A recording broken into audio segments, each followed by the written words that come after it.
City पर स्वागत है आपका। मैं हूं आपके साथ सुहानी मलिक। देश के सबसे बड़े राज्य उत्तर प्रदेश में इंडिया गठबंधन का सीट बंटवारा फंसता नजर आ रहा है। कांग्रेस यहां झारखंड वाला फॉर्मूला लागू करना चाहती है, लेकिन सपा तैयार नहीं है। हालात यहां तक हो गए कि कांग्रेस ने खुद ही 80 सीटों पर लड़ने की बात कर दी। उत्तर प्रदेश से इंडिया गठबंधन में अभी 3 दल है, जो कि समाजवादी पार्टी, आरएलडी और कांग्रेस है। कांग्रेस की कोशिश इंडिया गठबंधन में मायावती की पार्टी को शामिल कराने की है। उत्तर प्रदेश में लोकसभा की सबसे अधिक यानी कि 80 सीटें हैं और इंडिया गठबंधन में सीट बंटवारे की जो जिम्मेदारी है वो कोऑर्डिनेशन कमेटी के पास है। कमेटी ने राज्य स्तर पर सीट विवाद सुलझाने का फैसला किया है। सपा से कमेटी से जावेद अली और कांग्रेस से केसी वेणुगोपाल इस कमेटी के सदस्य हैं। उत्तर प्रदेश में पहली बार है जब सपा और कांग्रेस एक साथ मिलकर लोकसभा चुनाव लड़ने की बात कर रही है। 2017 में दोनों ने विधानसभा का चुनाव मिलकर लड़ा था।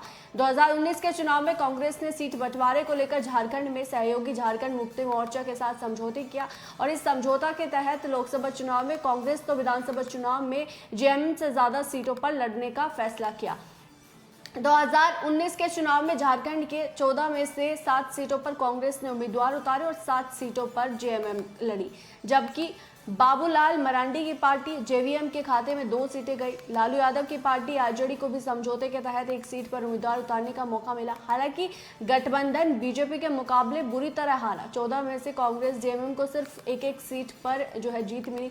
विधानसभा चुनाव में सीट बंटवारे का यही समीकरण पलट गया। झारखंड की 81 में से 41 सीटों पर जेएमएम ने उम्मीदवार उतारे, जबकि कांग्रेस के खाते में 31 सीटें गई। गठबंधन के सहयोगी आरजेडी को भी 7 सीटें मिली। इस बार सीट बंटवारे का यह समझौता गठबंधन के लिए फायदेमंद साबित हुआ।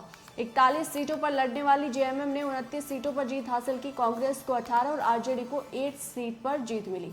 झारखंड की तरह अब उत्तर प्रदेश में भी कांग्रेस लोकसभा में सपा से ज्यादा सीटों पर चुनाव लड़ना चाहती है। कांग्रेस यहां की 80 में से 40 सीटों का दावा ठोक रही है। पार्टी के सीटों को इंडिया गठबंधन के दलों में बांटने की बात कह रही है। कांग्रेस इसके पीछे 2009 के रिजल्ट का तर्क दे रही है। 2009 में कांग्रेस यूपी की लगभग 70 सीटों पर चुनाव लड़ी थी, जिसमें से 21 सीटों पर उसे जीत मिली थी। पार्टी अलीगढ़ सहित कई सीटों पर दूसरे नंबर पर रही थी। 2009 के बाद कांग्रेस ने यूपी में जीत के लिए कई प्रयास किए, हालांकि पार्टी हर बार असफल रही। 2019 में कांग्रेस की पारंपरिक सीट अमेठी से भी पार्टी के तत्कालीन अध्यक्ष जो थे राहुल गांधी को भी करारी हार का सामना करना पड़ा। कांग्रेस की कोशिश सपा से वो सीटें झटकने की है जिस पर पिछले चुनाव में मायावती की पार्टी ने चुनाव लड़ा था और 2019 में बीएसपी ने 38 सीटों पर सपा से समझौते के तहत अपने उम्मीदवार उतारे थे। बीएसपी को 10 सीटों पर जीत मिली थी। वहीं लखनऊ में एक पत्रकार के सवाल पर सपा सुप्रीमो अखिलेश यादव ने कहा कि सपा किसी से सीट मांग नहीं रही बल्कि दे रही है। अखिलेश ने आगे कहा कि समाजवादी पार्टी का इतिहास त्याग कर रहा है। जिस दल के साथ गठबंधन किया उसमें सीट बंटवारे को लेकर कभी झगड़ा नहीं हुआ। 2017 में समाजवादी पार्टी ने कांग्रेस को 105 सीटें दी थी, जिसमें से पार्टी सिर्फ 7 सीटों पर जीतने में सफल हुई थी। कांग्रेस को इतनी ज्यादा सीटें देने पर सपा के भीतर खाने ही अखिलेश यादव का विरोध हो गया था। बाद में अखिलेश यादव ने भी अपनी गलती मानी थी।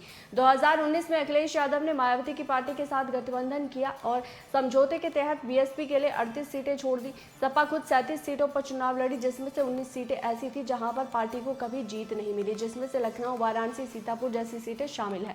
उधर अखिलेश यादव के बयान के बाद कांग्रेस के प्रदेश अध्यक्ष अजय राय ने कहा कि हम 80 सीटों पर मजबूती से तैयार कर रहे हैं और रिपोर्ट्स के मुताबिक कांग्रेस ने यूपी की सभी 80 सीटों को 3 कैटेगरी में बांट लिया है। पहली कैटेगरी में 29 सीटों को शामिल किया गया है जहां जाति की संभावना पार्टी को दिख रही है। दूसरी कैटेगरी में उन 3 सीटों को शामिल किया गया है जहां पार्टी मुकाबला करने की स्थिति में है। साथ ही 20 ऐसी सीटें हैं जहां कांग्रेस की जीत की उम्मीद नहीं है। पार्टी इन सीटों को सी कैटेगरी में शामिल करी। यहां के लिए चुनाव लड़ने का भी ऐलान वो कर रही है।